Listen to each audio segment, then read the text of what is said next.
Hi, Andrew here from Socket & See, and in this video we're going to be looking at the Socket & See DMM DSO. Now we'll take a look at what's included with the Socket & See DMM DSO. It comes with its own fabric carry case, the meter itself. Each meter comes with a declaration of conformity, fused GS38 test leads with short prods, long reach prods, crocodile clips and type K thermocouple with adapter. So we'll take a look at the feature set of the Socket & See DMM DSO.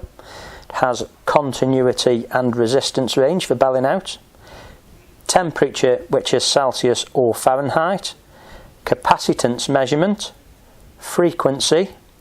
It has an AC voltage non-contact feature, AC volts with auto ghost voltage busting, DC volts, facility for a current clamp and a voltage present LED which illuminates when the voltage is above 50 volts.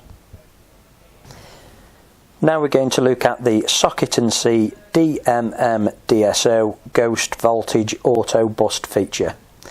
Most ghost voltages are caused by capacitance, where a long run of disconnected conductor is lying next to an energised conductor.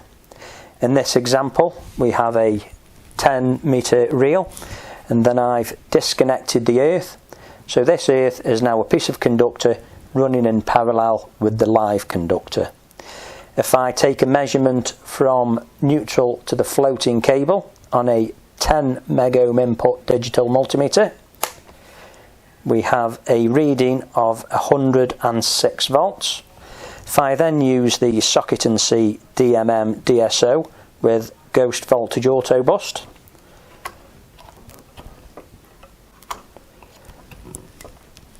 we can see that the reading is less than 1 volt.